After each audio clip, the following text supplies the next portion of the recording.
ونصلي على رسوله الكريم أما بعد فأعوذ بالله من الشيطان الرجيم بسم الله الرحمن الرحيم الحمد لله رب العالمين الرحمن الرحيم صدق الله العلي العظيم اللهم صل على سيدنا ومولانا محمد وعلى آل سيدنا ومولانا محمد وبارك وسلم۔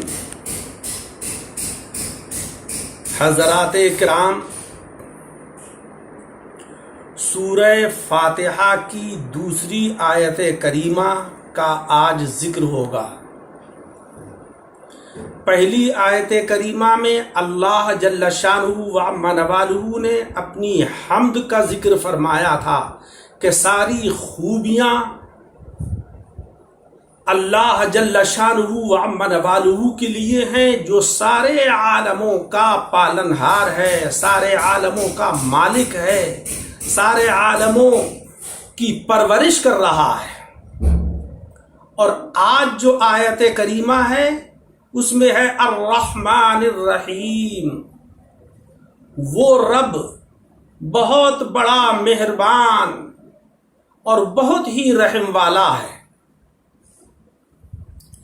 دونوں آیتوں کے اندر ایک نسبت ہے، اور وہ نسبت یہ ہے کہ پہلی آیت کریمہ کے اندر احتمال ہو سکتا تھا کہ شاید اللہ جل شانہ و عم نوالہ نے جب ساری کائنات کو پیدا کیا ہے، سارے عالموں کا وہ مالک ہے، تو ان کی پرورش اور ان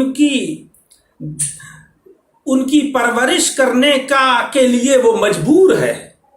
تو اللہ جل شانہ و عم نوالہ نے فرمایا کہ نہیں، ہماری مجبوری نہیں ہے، بلکہ مولا رب العزت مہربان اور رحم کرنے والا ہے، اس کی یہ پرورش مہربانی اور رحیمی کے اوپر موقوف ہے، مجبوری کے اوپر موقوف نہیں ہے۔ جیسے کہ ایک بادشاہ اپنے ملازمین کی پرورش کرتا ہے، کیونکہ اس کی حکومت بغیر ملازمین کے چل نہیں سکتی۔ ایک کاشتکار اپنے جانوروں کی پرورش کرتا ہے، کیونکہ اس کی کاشتکاری بغیر جانوروں کے نہیں ہو سکتی۔ تو یہ شبہ ہو سکتا تھا کہ شاید اللہ جل شانہ و عم نوالہ جو اپنے بندوں کی پرورش کر رہا ہے، شاید اس کی خدائی ان بندوں کے بغیر نہیں چل سکتی تھی۔ تو اللہ تبارک و تعالیٰ نے اس شبے کا ازالہ فرما دیا کہ نہیں، ایسا نہیں ہے۔ الرحمن الرحیم، یہ اللہ تبارک و تعالیٰ کی مہربانی اور اس کی رحیمی اور کریمی ہے۔ دوسری مناسبت یہ ہے کہ اللہ تبارک و تعالیٰ نے اس میں ایک سبق دیا ہے اپنے بندوں کو کہ جو بندے اللہ تبارک و تعالیٰ کی حمد و ثنا بیان کرتے ہیں، اس کی تعریف کرتے ہیں، تو جیسے ہی اس کی تعریف کرتے ہیں، اللہ تبارک و تعالیٰ اتنا مہربان ہے کہ رحیمی کے حجابات کے اندر اپنے بندوں کو شامل کر لیتا ہے۔ میں نے عرض کیا تھا کہ جیسے ہی حضرت آدم علیہ السلام کے اندر روح کو داخل کیا گیا اور آپ نے آنکھ کھولی، تو آنکھ کے کھلتے ہی آپ کو چھینک آئی اور آپ نے الحمدللہ رب العالمین پڑھا، تو فرشتوں نے جواب دیا یرحمک اللہ۔ تو جیسے ہی تعریف اللہ کی ہوئی تو اللہ کی رحمت کے دروازے حضرت آدم علیہ السلام کے اوپر کھول دیے گئے۔ الرحمن اور الرحیم، یہ دونوں اللہ تبارک و تعالیٰ کے صفاتی نام ہیں، جس کے اندر اس کی مہربانی اور اس کی رحیمی کا اظہار ہو رہا ہے۔ جناب نبی اکرم صلی اللہ علیہ وسلم نے فرمایا ہے کہ جب اللہ رب العزت نے رحم کو پیدا فرمایا تو رحم نے بارگاہ الہی میں عرض کیا کہ یا اللہ تو نے مجھے پیدا تو کیا ہے لیکن تیرے بندے مجھے اپنائیں گے نہیں، مجھے چھوڑ دیں گے۔ تو اللہ جل شانہ و عم نوالہ نے فرمایا کہ اے رحم، تو رحم ہے، میں رحمان ہوں، میں رحیم ہوں، جو تجھے چھوڑ دے گا میں اسے چھوڑ دوں گا۔ جناب خاتم النبیین اشرف المرسلین محمد مصطفیٰ صلی اللہ علیہ وسلم فرماتے ہیں کہ من لم یرحم صغیرنا ولم یوقر کبیرنا فلیس منا، او کما قال رسول اللہ صلی اللہ علیہ وسلم، جس نے ہمارے بڑوں کے اوپر مہربانی نہیں کی، ان کی عزت اور تکریم نہیں کی، اور چھوٹوں کے اوپر رحم نہیں کیا، اس کا ہم سے کوئی تعلق نہیں ہے۔ حضرات اکرام، کیسی عمدہ تعلیم ہمیں دی جا رہی ہے کہ ہم آپس میں اپنے بڑوں کا ادب و احترام کریں، چھوٹوں سے محبت و شفقت کا اظہار کریں۔ آج ہمارا حال یہ ہے کہ بد اخلاقی انتہائی عروج پر پہنچی ہوئی ہے، جبکہ اسلام ہم سے یہ تقاضا کر رہا ہے کہ تم میں سب سے بلند ترین اور سب سے باعزت ترین انسان وہ ہے کہ جس کا اخلاق اچھا ہے، جس کا کردار اچھا ہے، اور جو بد اخلاق ہے، بد کردار ہے، وہ اللہ تبارک و تعالیٰ کی نظر میں بہترین انسان نہیں ہے۔ سامعین اکرام، حضرت شیخ سعدی رحمت اللہ علیہ کی ایک مشہور کتاب ہے جس کا نام گلستاں ہے، اس میں انہوں نے ایک حدیث مبارک نقل کی ہے اور اس کا فارسی زبان میں ترجمہ بھی کیا ہے، اور وہ حدیث یہ ہے کہ جب کوئی بندہ اللہ تبارک و تعالیٰ کی بارگاہ میں دعا کرتا ہے، گڑ گڑاتا ہے، گریہ وزاری کرتا ہے، تو مولا جل شانہ و عم نوالہ فرماتا ہے کہ یا ملائکتی قد استحییت من عبدی ولیس له غیری دعوت اشرا اجابت کردم و امیدش بر آوردم کہ از بسیاری دعاؤ گریہ بندہ ہمیں شرمدارم۔ اے فرشتوں، تم گواہ ہو جاؤ کہ میں نے اپنے اس بندے کی دعا کو قبول کر لیا ہے، کیونکہ میرے در کے علاوہ اس کے لیے کون سا دروازہ ہے کہ جہاں پر یہ جائے گا اور جس سے یہ طلب کرے گا۔